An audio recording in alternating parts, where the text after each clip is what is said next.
वरदा हरिविठ्ठल श्री ज्ञानदेव ज्ञानेश्वर महाराज की जय। ओ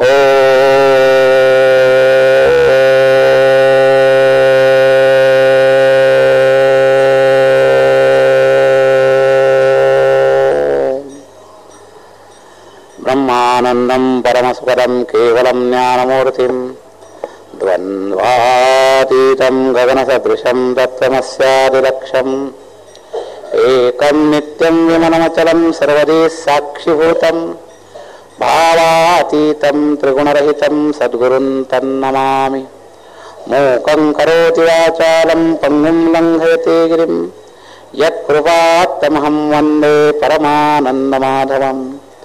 नारायणं नमस्कृत्य नरं चैव नरोत्तमं देवीं सरस्वतीं व्यासं ततो जयमुदीरयेत्।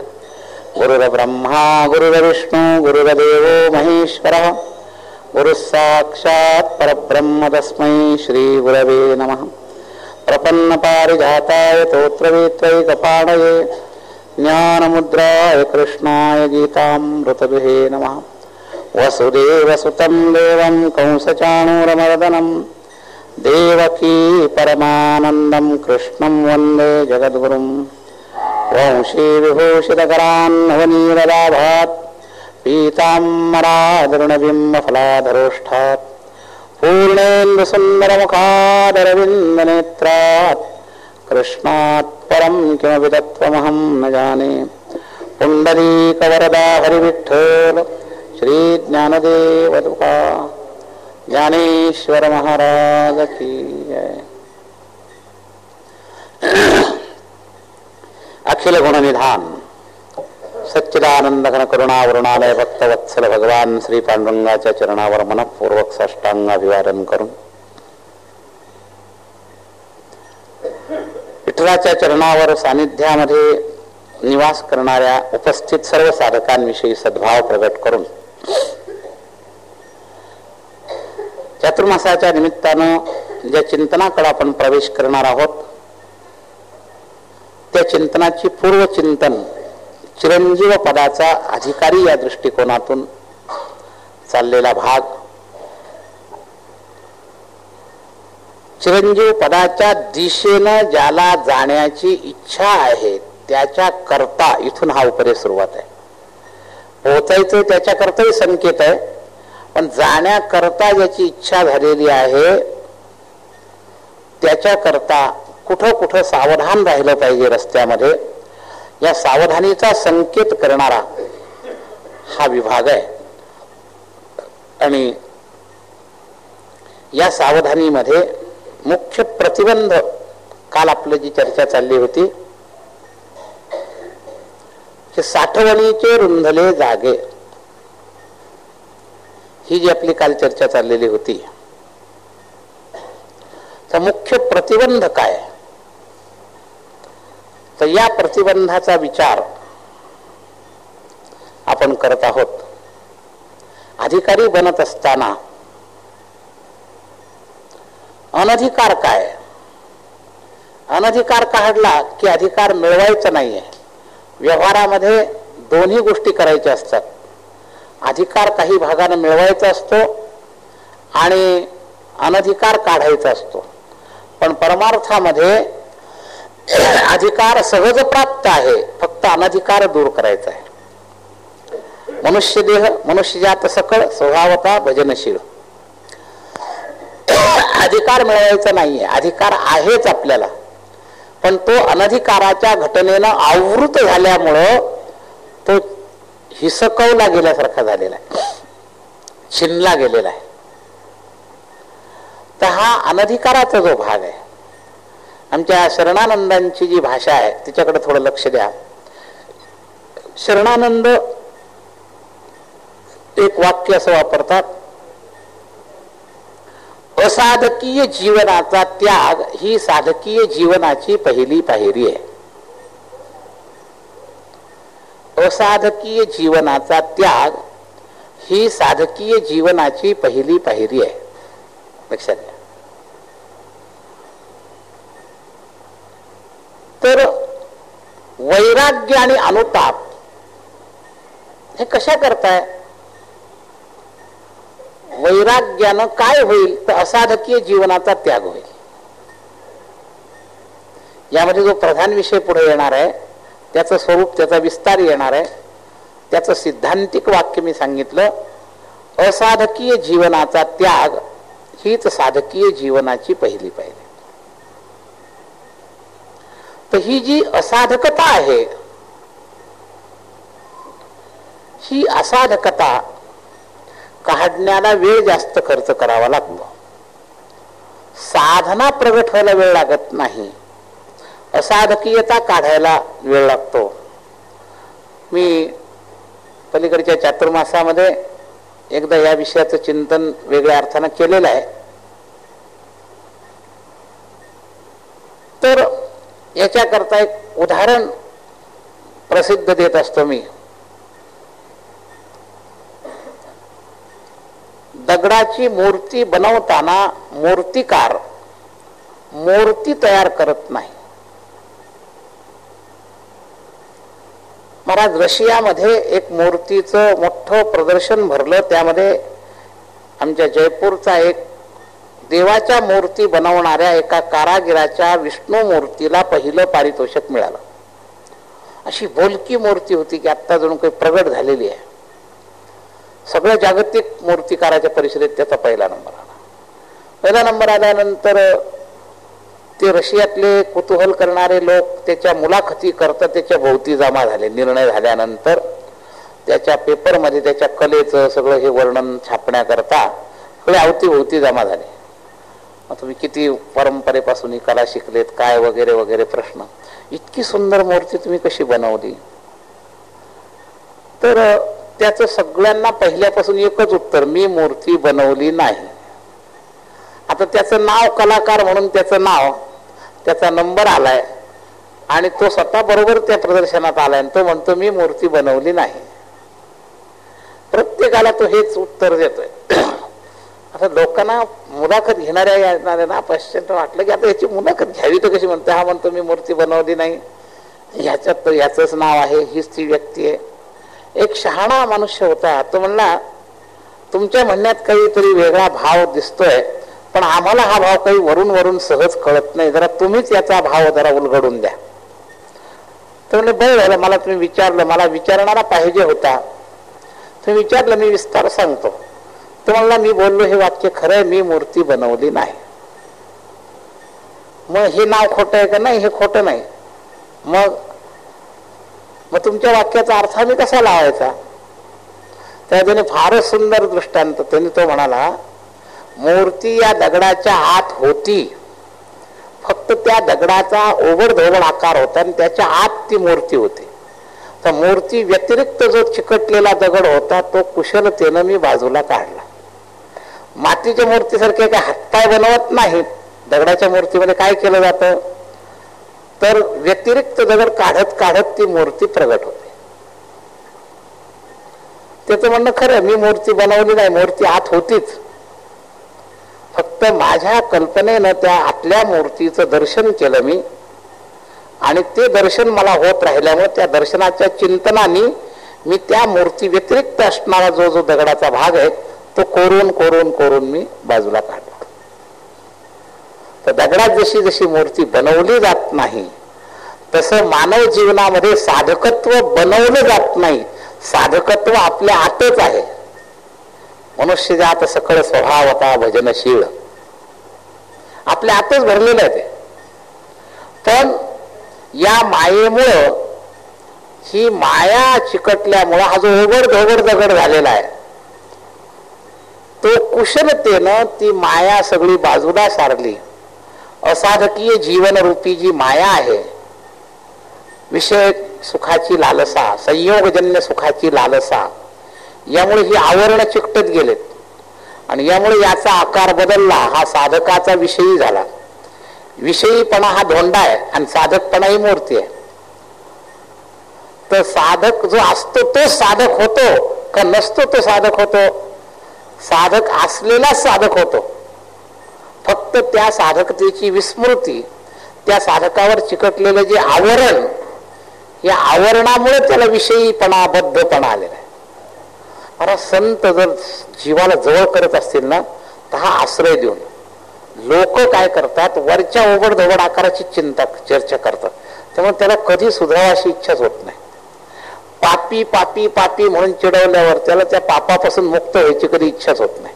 संत म्हणतात तू मुळातला पापी नाही आहे, पापाचा अंगीकार केल्यामुळे पापीपणाची पदवी तुझ्यावर लागली. तू जर पाप सोडून दिले तर लोक तुला पापी म्हणायचं सोडून देते. त्याला किती आश्रय वाटतो. तर संतांची ही पद्धती आहे. संत कोण्याही दुष्टाला जवळ करतात आणि ते म्हणतात तू मुळातला दुष्ट नाहीस, तू या वृत्ती दोषानं त्या दुष्टतेला अंगीकार केलं म्हणून लोक तुझा उपास करतात, म्हणून दुष्ट दुष्ट म्हणतात. सामान्य लोकांनी एखाद्याला एकदा जर शिक्का मारला तर तो कधी काढून घेत नाही. संत नेहमी त्याच्याकडे कल्याणाच्या दृष्टीनं पाहत असतात. काही वेळेला लोक संतांना अपवाद देतात. आम्हाला लोक म्हणतात काय त्या दारुड्याच्या नादी लागले, त्याला काय तुम्ही पाळ घातले, तुमचं तो बदनाम करील, तो काय सुधारणार आहे का. इथून समाजाची सुरुवात असते.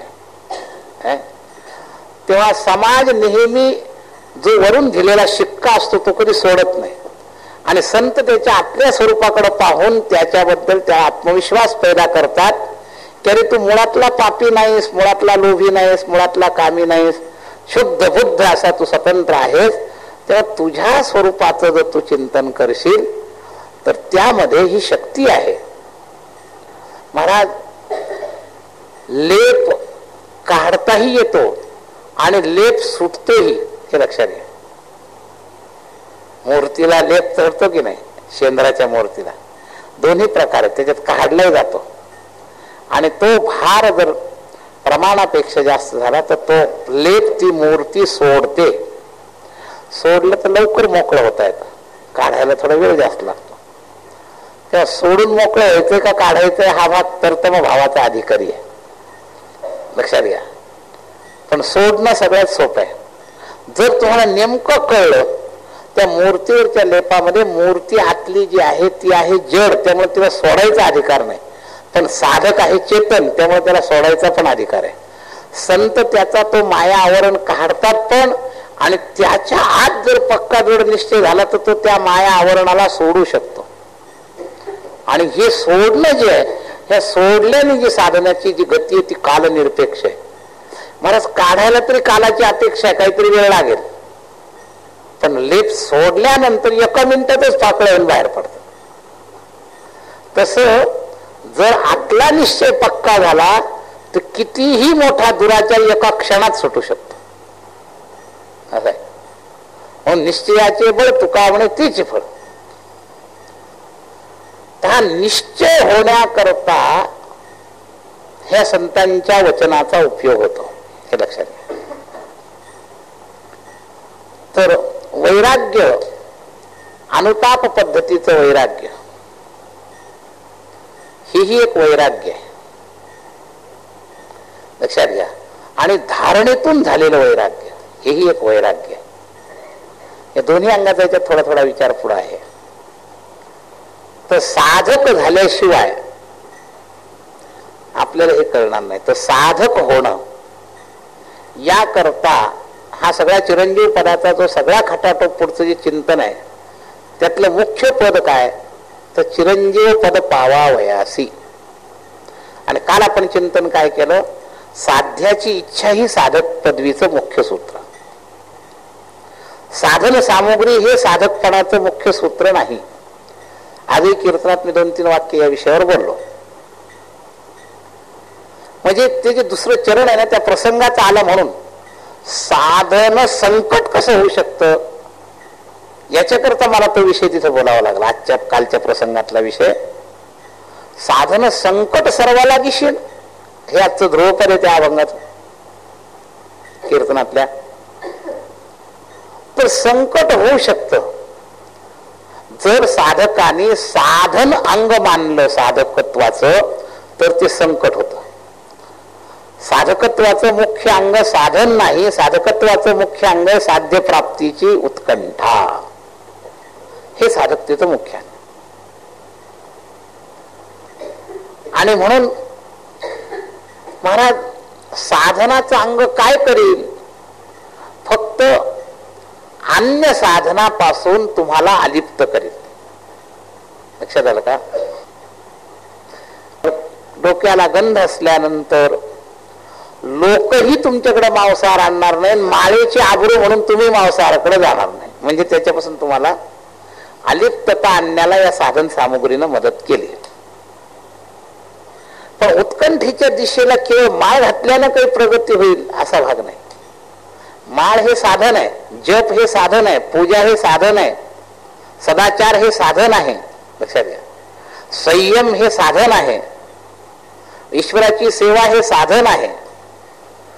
पण स्नेह ही उत्कंठ आहे. लक्षात घ्या. मी भागवतात 4 सकार सांगत असतो: संयम, सदाचरण, सेवा आणि स्नेह. त्यातलं स्नेह जे आहे ना, हे साध्याच्या प्राप्तीची तीव्रता, आणि त्याच्या आधीची जी ती सगळी साधन सामुग्री, सदाचरण, संयम आणि सेवा, याची गरज आहे. ही गरज अर्ध काम करेल तुमचं. ही जी साधन सामुग्री आहे अर्ध काम करेल.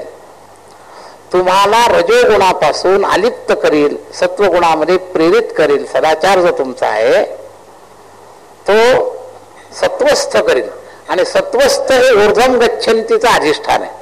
ऊर्ध्वम गच्छन्ती सत्वस्थ हे अधिष्ठान आहे. तर साधन सामुग्री अधिष्ठानापर्यंत आणील, पण गती घेतली जाईल ती साध्याच्या प्राप्तीच्या उत्कंठेतून. गती जी आहे ती साध्याच्या प्राप्तीची उत्कंठा नाही तोपर्यंत गती नाही, आणि गती नाही तोपर्यंत साधक नाही. जो मार्ग चालायला लागला त्याला साधक म्हणायचं. साध्याच्या दिशेने ज्याचा मार्ग चालू झाला त्या केंद्रापर्यंत आलेला नुसतं साधक नाही, तर गतीपूर्व अवस्था साधन सामुग्रीचा सुद्धा सहाय्यक अंगाने उपयोग होईल. सहाय्यक अंग म्हणून साधन सामुग्रीचा उपयोग होईल. तर आपण या सगळ्या सहाय्यक साधन सामुग्रीचा उपहास करायचा नाहीये, उपयोग जरूर करायचा आहे, पण तिथं रमायचं नाहीये. तिथपर्यंत आपण समाधानी राहायचं नाहीये. हे लक्षात घ्या. हे न रमणं जे आहे ना, हे महत्वाचं आहे. न तेषु रमते बुधा. उपभोग वृत्ती आली किंवा येही संस्पर्शजा भोगा. सात्विक वस्तू असं उपभोग नको, उपयोग पाहिजे. म्हणजे काही लोक काय समजतात की रजोगुणी तमोगुणीचा आम्ही त्याग केला, मग सात्विक वस्तूचा आम्ही भोग करायला काय हरकत आहे. सात्विक वस्तूचा भोग आला की ही संस्पर्शजा भोगा दुःख योनय एवते आद्यंतवंत कौंतेय न तेषु रमते बुधा. तर बुद्धिमान साधक तो आहे न तेषु रमते. तिथं जो रमत नाही तो बुद्धिमान आहे. लक्षात घ्या. आणि थोडी आपली अडचण कशी झालेली आहे की आपण रमलेलो आहोत. आपलं वैराग्य तेज का होत नाही, तर आपण रमतो. हे चिरंजीव पदाचे पुढे सगळे उदाहरण येणार आहेत ना. 5 प्रकारच्या वैराग्यामध्ये शब्दाच्या माध्यमातून जीव कसा अडकतो, रूपाच्या माध्यमातून कसा अडकतो. तर ह्या अडकणं म्हणजे काय, तर आपण उपयोग न करता सात्विक साधन सामुग्रीचा सुद्धा उपभोग करतो, आणि हा उपभोग आपल्याला अडकवतो. लक्षात घ्या. तर हा उपभोग सोडणं हे वैराग्य आहे. वस्तू सोडणं हे केवळ वैराग्य नाही. लक्षात घ्या. वस्तू सोडल्याने खरं वैराग्य नाही. उपभोग वृत्ती त्याच्यातली जर ती सुटली नाही तर वस्तू सुटली तरी सुद्धा भोग होतो. जरा वाईट उदाहरण सांगू का थोडस. गृहस्थी लोकांच्या जीवनामध्ये पत्नी मेली म्हणजे आता त्याग झाला का नाही वस्तूचा, पण उपभोग वृत्ती सुटली नाही तर तिचा भोगाचं स्वप्न पडलं. वस्तू त्याग सुद्धा वैराग्य नाही हे मला सांगायचंय. मेली म्हणजे वस्तू त्याग झाला का नाही, आता काय राहिलं, पण भोगवृत्ती शिल्लक आहे. त्या वृत्तीनं स्वप्नात तिला निर्माण केलं. लक्षात घ्या. स्वप्नात निर्माण करून तिचा भोग यांनी घेतला. म्हणजे वस्तू त्यागात वैराग्य नाही, उपभोग वृत्ती संपवण्यात खरं वैराग्य. हे लक्षात घ्या. आम्ही त्यागाची थोडी वरवरच व्याख्या सांभाळलेली आहे. हे खात नाही ते खात नाही हे सगळं ठीक आहे. त्यागाचं एक बहिरंग सहाय्यक अंग जरूर आहे, पण उपभोग वृत्ती जर आत असेल तर ती कशी वस्तूला निर्माण करते. गृहस्थ्यांना असं होणं हेही थोडं क्षम्य आहे. ब्रह्मचर्याच्या जीवनात असं होतं, मग कुठं वैराग्य राहिलं. तर लक्षात घ्या, त्याचा तर वस्तू संबंधही आला नाही. म्हणजे हा तरी येऊन त्याग केला पण त्याचा आलाच नाही, तरीही वृत्ती जर तिथं गेली तर मग वैराग्य कवळं ठरतं. लक्षात घ्या, हे लक्षात घ्या. मग पार संबंध आला नसणाऱ्याला सुद्धा एवढा त्रास देतो, ज्याला संबंध येत असेल त्याला किती त्रास देईल. त्रैराशिकाचा विचार करा. म्हणून वैराग्याचे सुद्धा अंग याच्यामध्ये वेगवेगळ्या छटा येणार आहेत. याचं पुनरुक्तीनं पुन्हा पुन्हा आपलं चिंतन होणार आहे, कारण छोटासा ग्रंथ आहे त्यामुळे विषयाची पुनरुक्ती जरूर होणार आहे. पण तो विषय वृत्तीमध्ये पक्का करण्याकरता पुनरुक्ती हा दोष ठरणार नाही. आपल्या या चिंतनामध्ये याचं चिंतन पुन्हा पुन्हा होणार आहे. तेव्हा मूळ मुद्दा असा चाललेला आहे की अधिकारी बनणं म्हणजे असाधकीय जीवनाचा जो त्याग आहे, असाधकीय जीवनाचा त्याग कुठून झाला पाहिजे. असाधकीय जीवनाची अस्वीकृती हा त्याग झाला पाहिजे. तपशील नाही, पुन्हा शब्द लक्षात घ्या. असाधकीय जीवनाची अस्वीकृती म्हणजे असाधकीय जीवनाची स्वीकृती थांबली पाहिजे. कृती नाही थांबली चालेल, पण स्वीकृती थांबली पाहिजे. तर कृती आणि स्वीकृती यामध्ये एक अंतरंग आणि बहिरंग भाव आहे. कृती बहिरंग आहे आणि स्वीकृती अंतरंग आहे. लक्षात घ्या. ह्याला स्वप्नात का आलं तर स्वीकृती सुटली नाही, कृती सुटली पण स्वीकृती गेली नाही. त्यानं पुन्हा आपल्याला मातीत घातलं. लक्षात घ्या. आणि ज्याने स्वीकृती सोडली त्याच्या जीवनात कृती राहिली तरीही तो ब्रह्मचारी सिद्ध होऊ शकतो. हे आपल्याला शिकवलं कोणी? भगवंतानी अलिप्ततेचा सिद्धांत सांगत असताना हे सिद्ध करून दाखवलं की कृती दिसूनही तो अस्वीकृती असेल तर तो कृतीत नाही, आणि कृती न दिसूनही जर स्वीकृती जर बरोबर तिथं शिल्लक असेल तर तो कृती न दिसूनही तिथं आहे. तर अस्वीकृत भगवंताचं जीवन मी ब्रह्मचारी आहे हे सिद्ध करून दाखवण्याकरता त्यांनी यमुना कोरडी करून दाखवली. आणि दुर्वासानी जेवणाचा भोग मी केला नाही हे सिद्ध करून दाखवलं. 60 मण खंडी अन्न खाऊन यमुना कोरडी करून दाखवली. कथा प्रसिद्ध आहे. पाहुणे म्हणून दुर्वास आल्यानंतर रुक्मिणीनं जेवायला सांगितलं. भगवंताला विचार, अगं म्हणे तू नको त्याच्या नादी लागू, नाही जमणार. नाही म्हणे एवढं मोठं माझं ऐश्वर्य काय अवघड आहे. ते पलीकडे उतरले होते यमुनेच्या. जेवायचं आमंत्रण दिलं, 60 खंड्याचा स्वयंपाक केला. 60 खंड्याचा स्वयंपाक केल्यानंतर जायला निघाली तर यमुना दुथडी, गोमती, यमुना नाही द्वारकेमध्ये घडलेली घटना, गोमती नदी येते. आणि ती गोमती दुथडी होती. तेव्हा म्हणले आले तुर्वासा पलीकडे, अन्न तयार आहे पण न्यायचं तर ही नदी फुल भरलेली, काय करावं. भगवंतानी सांगितलं, जा गोमतीला माझा निरोप सांगा की मी 16,108 स्त्रियांचा तरी पती असलो तरी मी ब्रह्मचारी आहे, आणि जर मी ब्रह्मचारी असेल तर मला वाट द्या, असं निरोप सांगा माझा. हसतायत गोपी त्या पयज्ञाच्या पत्नी, पण देवाच्या पुढं. आणि महाराज त्यांनी तो निरोप सांगितला आणि यमुनेनं वाट दिली. तिथं जाऊन जीव घातलं दुर्वासाना. दुर्वासा जेवण करेपर्यंत पुन्हा यमुना जशीच्या तशी. परत निघायला लागल्या तर यमुना फरलेली. विचारलं दुर्वासाना, महाराज आता पलीकडे जायचंय, काय करू. अरे म्हणजे तुम्ही आल्या कशा, जाऊ काय करू, काय विचारता. म्हणे देवाने आम्हाला असा निरोप सांगितला आणि तो निरोप आम्ही यमुनेला सांगितल्यावर यमुना कोरडी होऊन आम्हाला आपलं गोमतीनं वाट दिली. दुर्वासाने आपल्या वैराग्याचं सूत्र दाखवलं. म्हणजे खरा अस्वीकृत वैराग्य कसं असू शकतं. स्वीकृत वैराग्यापेक्षाही अस्वीकृत वैराग्याची जी शक्ती आहे ती फार जादा आहे. नुसतं कृतीच्या वैराग्यापेक्षा अस्वीकृतीचं जास्त महत्व आहे. त्यांनी सांगितलं, जा माझा निरोप सांग, तुमचं एवढं 60 खंड्या अन्न खाऊन मी जर उपाशी असेल तर यमुनेला म्हणावं वाटते. आणि दिली यमुनेनं वाट, ते गोमतीनं. आपण समजून घ्या, काय शब्दाचा फरक पडत नाही. वाट दिली, गोमती असली काय यमुना असली काय, घटना खरी आहे, पुराणात आलेली आहे, नावाचा बदल झाल्याने काही विशेष फरक पडत. तर इथं त्या 60 खंड्या अन्न खाऊनही खरं वैराग्याचं सूत्र तिथं आलं, हे लक्षात. तेव्हा अस्वीकृती हे वैराग्याचं सूत्र आहे. स्वद्वारा स्वीकार न करणे याचं नाव अस्वीकृती, स्वद्वारा स्वीकार करणे याचं नाव स्वीकृती, आणि स्वरहित क्रियेला कृती म्हणायचं. कृती ही फक्त कशामध्ये असते? करणांमध्ये असते.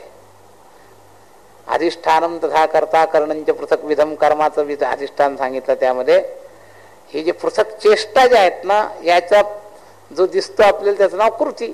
या पृथक चेष्टा ज्या दिसतात ना, इंद्रिय करण यांच्या ज्या पृथक चेष्टा दिसतात, हा हात मी हलवला आकाशामध्ये, ही झाली कृती.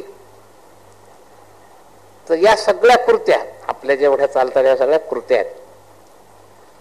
आणि स्वीकृती ही वेगळी आहे.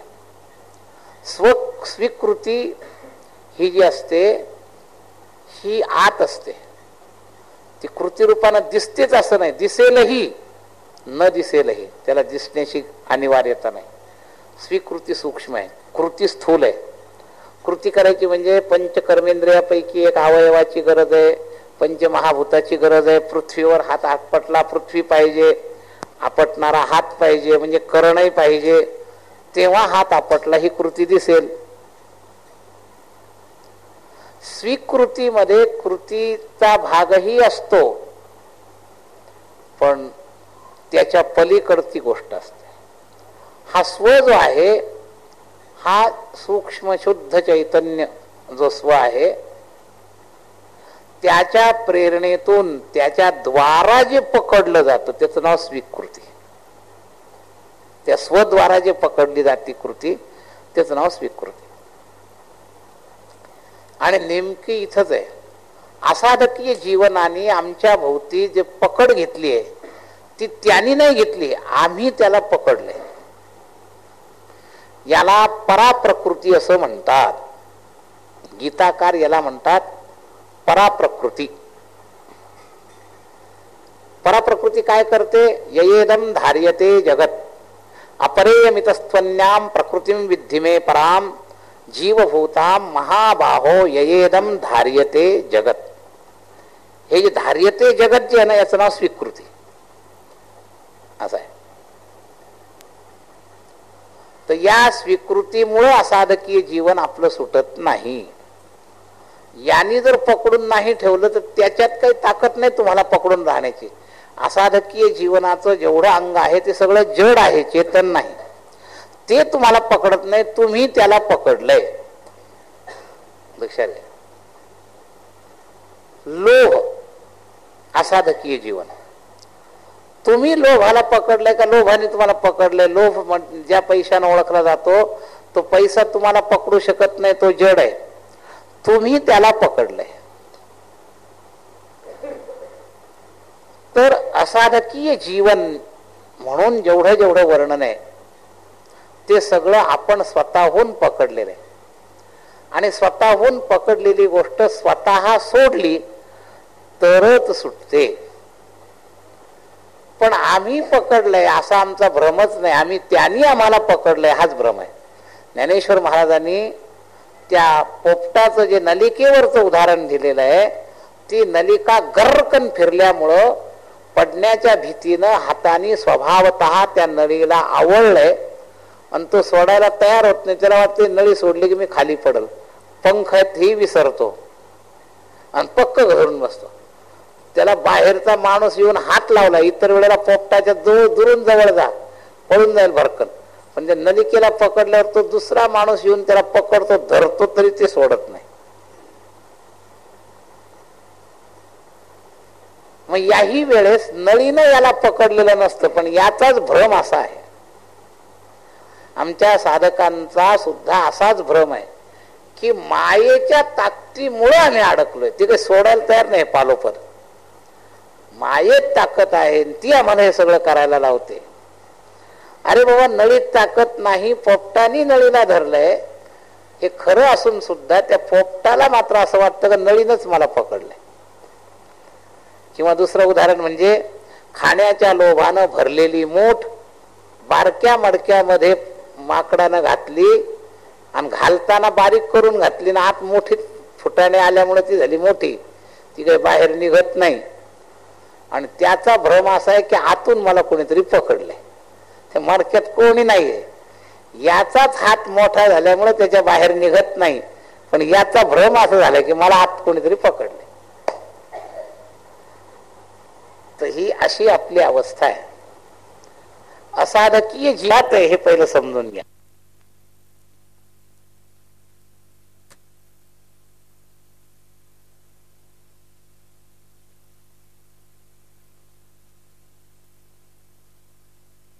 समजून घेत नाही.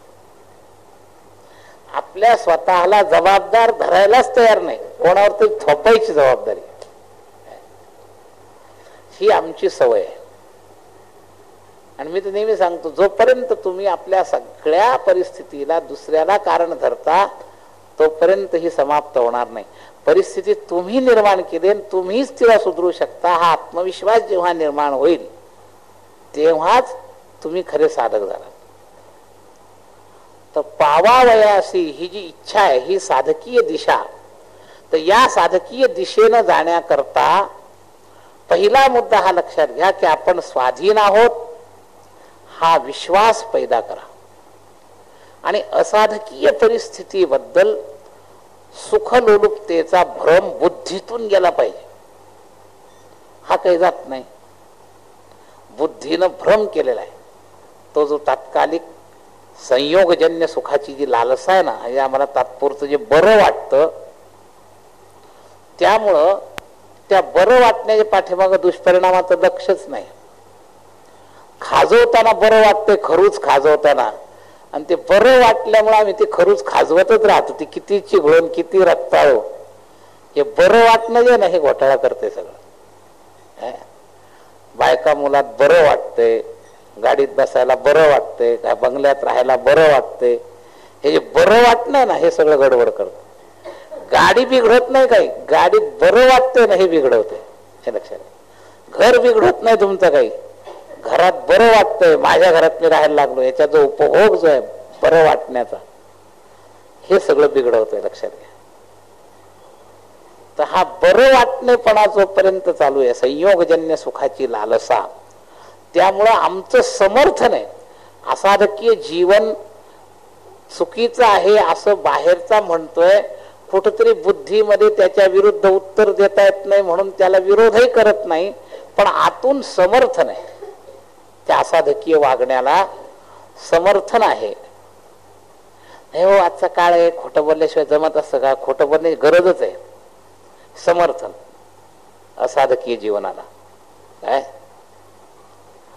आपल्या जीवनामध्ये हे सगळे पदार्थ पाहिजे, असं पाहिजे, तसं पाहिजे, तसं पाहिजे, हे जे सगळं समर्थन आहे, हे समर्थन तुम्ही, शेवटचा पॉइंट तुम्ही सोडण्यावर आहे.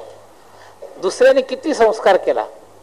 माझ्या असं लक्षात आलेलं आहे, काही अंशात अपवाद म्हणून महात्म्याच्या शब्दाचा विशेष ताकददार प्रभाव व्यक्तीला परिणाम करण्याला कारण होतो. बाकी कितीही लोकांनी सांगू द्या, दारू पिणं वाईट आहे, दारू पिणं वाईट आहे, पुस्तकं वाचू द्या, किती वाचू द्या, सुटत नाही. दोनच पद्धतीनं सुटते. एक तर विशेष कृपा त्या शब्द प्रभावानं पराधीन करून, जसा एखादा जादूगार मोहिनी विद्येनं त्याला आपल्या पद्धतीनं करायला लावतो, हिप्नॉटिझम, तशी ताकद लावणारा एखादा महात्मा मिळावा. अथवा स्वतःच मन निश्चित खात्री व्हावी. हे ज्या दिवशी मन तयार होतं ना, त्या दिवशी दारू सुटायला वेळ लागत नाही. कुठेतरी मनाचं समर्थन असतं. लोक सांगत असतात, यांना काय माहिती, आम्हाला किती त्रास असतो, विरंगुळ्या करता, याच्यामुळेच आमचं बरं चाललंय, दिवसभर कष्ट करावं लागतात, की काही लोक असं दारू पिण्याबद्दल समर्थन करत असतात की त्याची आवश्यकता आहे काय, त्याशिवाय तेच नाही, लोक अवश्य समर्थन करतात. आम्ही पाहिलं की चर्चा जेव्हा निघते ना, आता हे मजूर वर्गातले काही जे खूप कष्ट करणारे मजूर असतात, हे रात्री दारू पिऊन झोपतात, विसरतात, विरंगुळा करतात. काही लोक त्याचं समर्थन करतात, त्यांना काय त्याच्याशिवाय जमतच नाही म्हणतात, त्याच्याशिवाय काय शक्य आहे का, ते शक्यच नाही.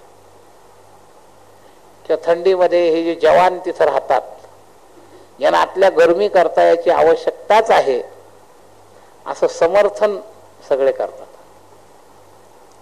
जोपर्यंत समाजाकडून आणि स्वतः समर्थन आहे तोपर्यंत ती वस्तू सुटणं अवघड. स्वतःच समर्थन सुटलं की वस्तू सुटायला वेळ लागत नाही. आणि हे स्वसमर्थन आहे ना, हे सुटणं म्हणजे अस्वीकृती. तर असाधकीय जीवन तुमच्यामध्ये जे घर करून आहे तुम्ही त्याला दोष देऊ नका, दोष तुमच्यात आहे, तुम्ही त्याला समर्थन दिलंय. आम्ही ढाल करतो, नाही हो आम्ही समर्थन दिलं म्हणजे परिस्थितीच तशी आहे, आमकच तसं आहे, हे सगळं खोटं आहे. लक्षात घ्या, आम्ही त्याला समर्थन दिलंय हा घोटाळा आहे. हे समर्थन द्यायचं सोडा. असाधकीय जीवनाला समर्थन द्यायचं सोडलं की हे जे आत पोटामध्ये राहिलेलं जे आहे साठवणीचे रुंधले जागे, हे आपोआप मोकळं होईल. लक्षात घ्या, हे जे असाधकीय जीवनामुळं आपलं अपचन आहे, भूक का लागत नाही परमात्मा प्राप्तीची, तर आत पोटामध्ये याला समर्थन आहे. असाधकीय जीवन भरलेलं आहे आत, आणि त्याला आत राहण्याकरता आमचं समर्थन आहे. या दोन गोष्टी आहे. तर त्याला बाहेर काढायला पहिलं काय करायला पाहिजे, तर तुम्ही समर्थन काढलं पाहिजे. हे काम दुसरं कोणी करू शकणार नाही. म्हणून आत्मप्रचिती जे आहे ते का काढायचं याच्याविषयी संस्कार तुम्हाला शास्त्र प्रचितीद्वारा होईल, गुरुप्रचितीद्वारा होईल, पण समर्थन तुमचं तुम्हाला काढायचंय, हे लक्षात घ्या. मेल्याशिवाय स्वर्ग दिसत नाही म्हणतात, तसं काही अस्वीकृती ही तुमची आतून व्हायला पाहिजे. आणि जोपर्यंत होत नाही तोपर्यंत फार अवघड आहे. आणि म्हणून हा उपदेश ऐकण्यापूर्वी आपल्याला या दिशेनं खरंच जायचंय का, आणि जर जायचं आहे असा निश्चय असेल तर या चिरंजीव पदा व्यतिरिक्त विनाशी किती पदाची आपल्याला आशा आहे. तुकोबराय देवाला प्रार्थना करण्यापूर्वी एका निश्चयाचं स्वतः अगदी अधिकार वाणीनं बोलतात. आणिक न लगे माईक पदार्थ, का न लगे, तर माझा निश्चय तिथपर्यंत गेलाय. तुका म्हणे त्याचे कळले आम्हा वर्म, जे जे कर्म धर्म नाशिवंत, या निश्चयापर्यंत तुकोबराय गेलेत. आणि मग प्रार्थना करतात, समचरण दृष्टी विटेवरी साजिरी तेथे माझी हरी वृत्ती राव. तिथं अहंताचा अहंतेचा मळ राहू नये म्हणून भगवत कृपेच्या आधारानच त्या दिशेनं चिरंजीव पदाच्या दिशेनं जायचंय. पण जे चिरंजीव नाही त्याचं मर्म निश्चित केलं पाहिजे की नाही, आणि त्याचा धारणा करायला बराच वेळ आहे. चिरंजीव पद पावावयासी आन उपाय नाही साधकाशी. म्हणजे मग आन उपाय म्हणजे, तर हे जे नाशिवंत सामुग्रीनं नाशिवंत पदार्थाच्या प्राप्तीच्या ज्या दिशा आहेत हे सगळे आन उपाय आहेत. आणि तो आन उपाय इथं कुठंही चालणार नाही असा दृढ धारणा झाली पाहिजे. तेव्हा साधकतेची खरी सूत्रता आपल्यामध्ये आली.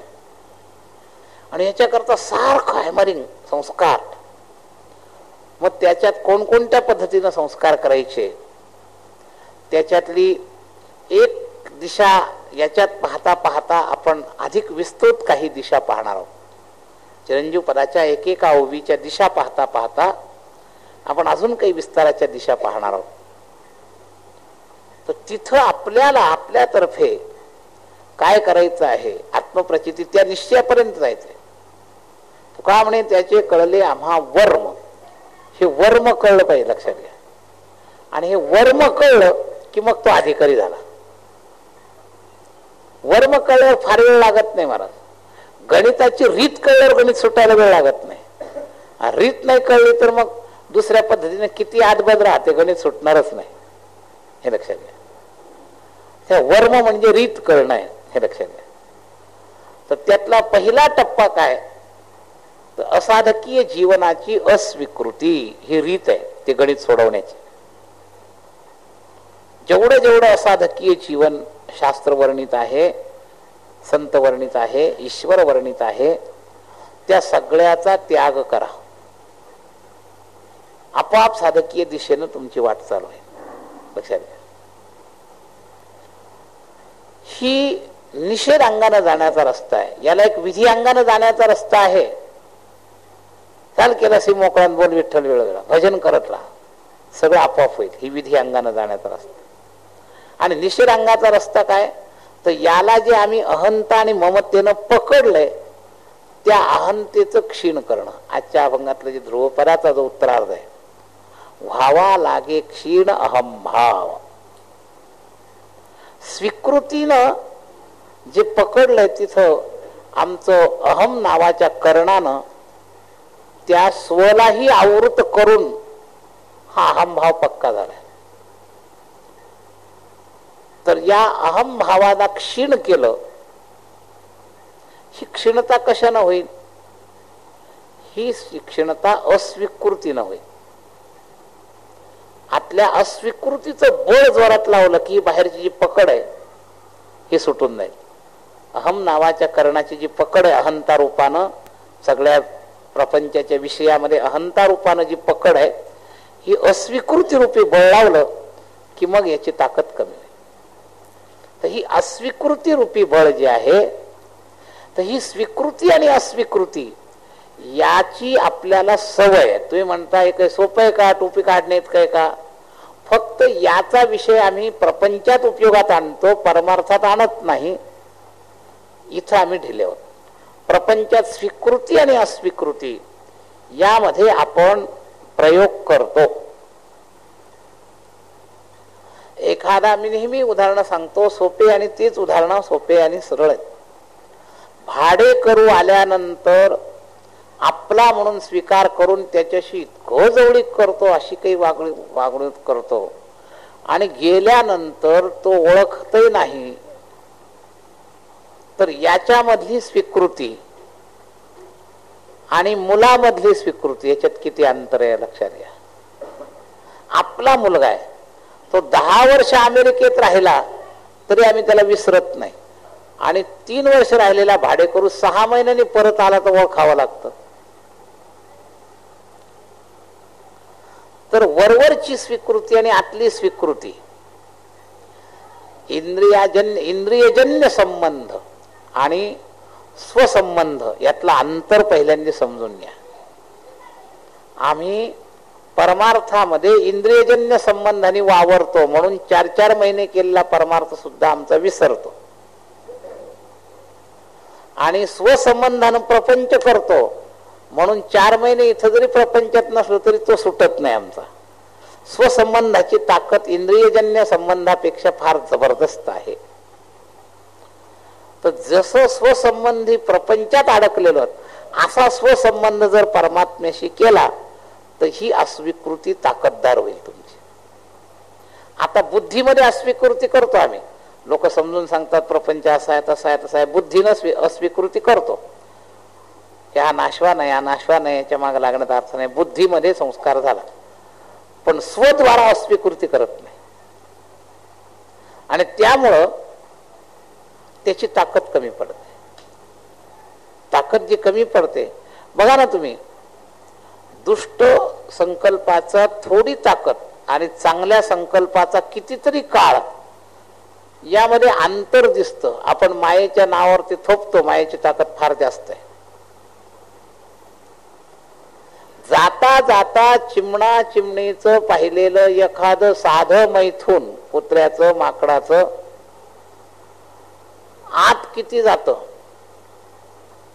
आणि देवाचे तासनतास पाहिलेले फोटो, वास्तविक देवाचा फोटो लक्षात राहायला पाहिजे. तासनतास तुम्ही त्याच्या समोर बसता, ते ध्यान व्हायला पाहिजे. व जाता जाता पाहिलेली गोष्ट एकांतात आठवते आणि तासन तास पाहिलेली गोष्ट आठवू नये का? पकडण्यातला फरक. देव माझा मी देवाचा या नात्यानं पकडत नाही, आणि विषयोपभोग माझा आहे आणि त्या विषयोपभोगाला अनुकूल वातावरण आम्ही जे पकडतो विषयी लोक ते स्वद्वारा पकडतात, आणि त्यामुळे त्याची गाठ इतकी पक्की होते महाराज, फार पक्की होते. कधीही त्याला ते आठवू शकतो. लक्षात घ्या, अर्धा सेकंद पाहिलेला विषय भोग कधीही त्याला आठवू शकतो, आणि तासन तास पाहिलेला परमात्म्याचं रूप त्याला आठवत नाही. तर पकडीचं केंद्र इंद्रियजन्यापर्यंतच परमार्थात आहे, आणि स्वच पकडीचं केंद्र प्रपंचाशी जोडलेलं आहे. म्हणून असाधकीय जीवनाचा त्याग लवकर का होत नाही, तर स्वद्वारा पकडलाय. मग याला बळ लावायचं असेल तर या स्वला इकडं तितक्याच पद्धतीनं लावा, म्हणजे याचं बळ प्राप्त होईल. जितक्या पद्धतीनं पुत्र माझा वाटतो, इतक्या पद्धतीनं भाडेकरू वाटला नव्हता म्हणून तो सुटला, आणि तितक्या पद्धतीनं देव माझा वाटत नाही म्हणून देव विसरतो. देव पुत्र माझा आहे हे ज्या लेव्हल मधून तुम्हाला वाटतं, त्याच लेव्हल मधून जर देव माझा आहे असं वाटलं तर देव तुमच्यातून सुटणार नाही. हे लक्षात घ्या. ही तर्कशुद्ध गोष्ट आहे.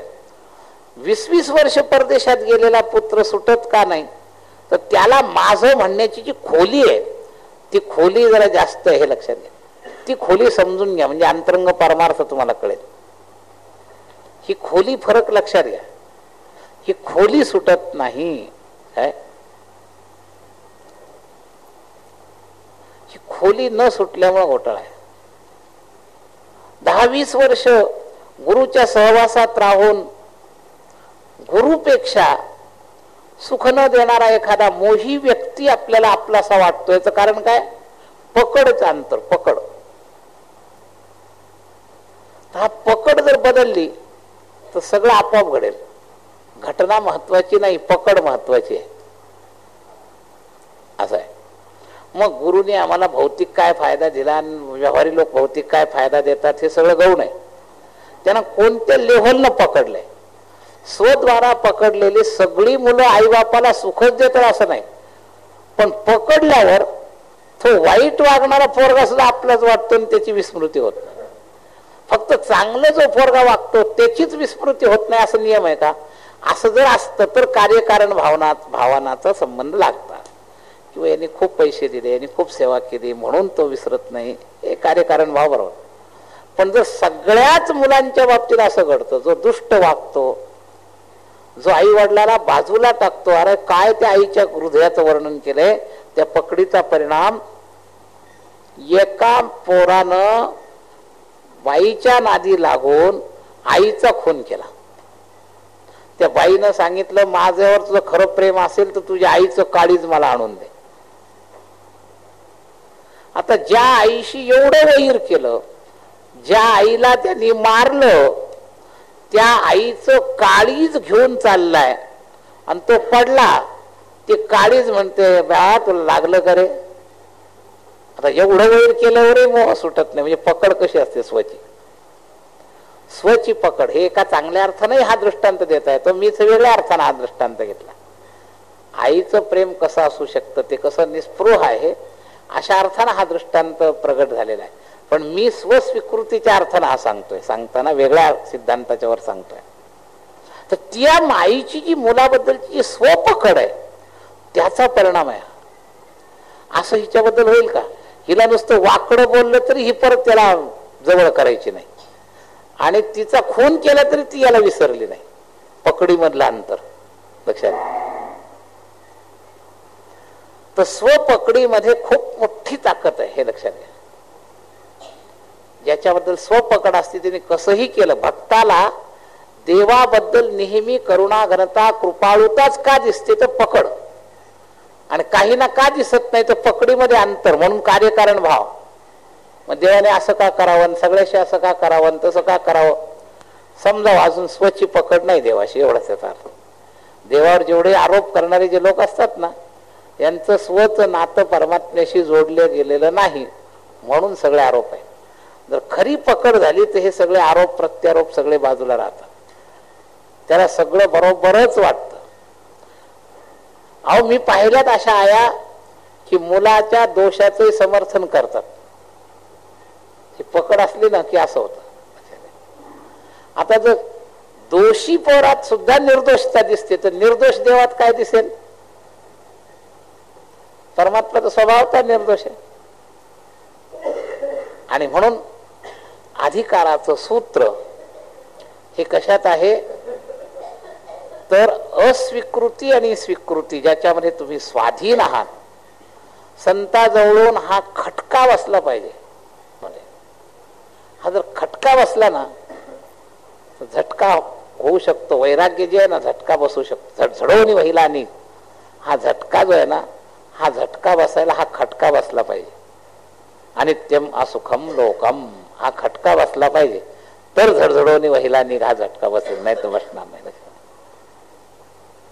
हा खटका बसवण्याचा प्रयास या ग्रंथाच्या शब्दसंस्कारातून केला जातो. अर्थात संतांनी ताकद लावली तर थोडा जास्त लाभ होतो, पण त्याची स्वतःची इच्छा असल्याशिवाय संत ताकद लावत नाहीत. ही एक भानगड आहे. जसं देव घेशी तेव्हा दिशी असं आहे की नाही, तसं संतांच्या कृपेमध्ये सुद्धा प्रारंभ तुमच्याकडून पाहिजे. मुलगा रडल्यावर आईला पाजायची इच्छा होती, मुलगा रडत नाही तो आईला पाजायची इच्छा होत नाही. रडणे इतकी तरी जबाबदारी मुलाची स्वतःची आहे, हे लक्षात घ्या. तर अनित्यम असुखम लोकम म्हणजे त्यातून चिरंजीव पद पावावयासी ही साधकीची साधनेचा अधिकार प्राप्त होईल, हा महत्वाचा मुद्दा आहे. तर अधिकार प्रकरणामध्ये आपण अधिकारी आहोत. अधिकारी बनण्याकरता ज्या गोष्टीची समजा गरज आहे असाधकीय जीवनाच्या त्यागाची, त्यामध्ये आपण स्वाधीन आहोत. या विषयाचा आज महत्वाची चर्चा झाली. आपण स्वाधीन आहोत आणि ही स्वाधीनता जर उपयोगात आणली तर या स्वाधीनतेच्या अधिष्ठानावर जर आपल्या स्वचं बळ आपल्याला समजून घेऊन हा जर झटका मारण्याचं जर सूत्र आपल्याला लक्षात आलं तर ही चिरंजीव पद प्राप्तीपर्यंत आपण सहज पोहोचू शकू. तर चिरंजीव पद प्राप्तीतला जो भाग आहे त्याचं चिंतनपूर्व अधिकाराची जी भूमिका आहे, कमीत कमी हे ऐकत असताना आपल्याला साधक बनायचंय आणि साध्य आपलं चिरंजीव पद आहे आणि ती प्राप्तीची आपली इच्छा आहे, एवढी भूमिका घेऊन जर ऐकलं तर याचा उपयोग होईल. नाही तर माहिती म्हणून याचा फक्त उपभोग होईल. उपयोग जर केला तर ताबडतोब आपण साधक बनू शकाल आणि उपभोग जर करत बसाल तर मात्र साधन सामुग्रीच्या याच्यावर अहंतेनं अटकून झालं, हे लक्षात घ्या. तर हे अटकू नये याकरता या साधक भूमिकेच्या चिंतनापूर्वीचं जे चिंतन आहे हे परत परत परत परत वेगवेगळ्या अंगानं संस्कारित करण्याचं काम चाललंय. कारण याच्यातल्या शब्दाचा अवमान होता कामा नये. जेवढं मूल्य या शब्दाला आहे ते मूल्य आपल्या अंतःकरणात महाराज नाथाने आपल्यावर फार मोठे उपकार केले. साधकांना सावधान करण्याकरता जे हे सूत्ररूप आपल्याला सांगितलंय फार मोठे उपकार आहेत. पण या शब्दांचं मोल कमी होऊ नये याकरता हे पहिले 2-4 दिवसाची चिंतनाची चर्चा चालू आहे. आता आपण मूळ विषयाला स्पर्श करूया आणि त्या स्पर्श करत असतानाही पुन्हा या विषयाचं जे असाधकीय जीवनाच्या बद्दलचं जे जे प्रसंग येतील ते पुन्हा रुक्तीनं आपण परत परत चिंतन करूया. आपला समय संपलाय. उद्याला मात्र नेहमीप्रमाणे 7 वाजता कार्यक्रम जो आहे 2-4 दिवस तरी लागोपाठ आहे. पुढे भागवत देवळात सुरू होईल त्यावेळेला पुन्हा मध्ये खंड होईल. पण तोपर्यंत रविवारपर्यंत हा कार्यक्रम जो आहे 7 ते 8 असा चालेल. पुंडलीक वरदा हरिविठ्ठल श्री ज्ञानदेव तुकाराम ज्ञानेश्वर महाराज की जय. विठ्ठल.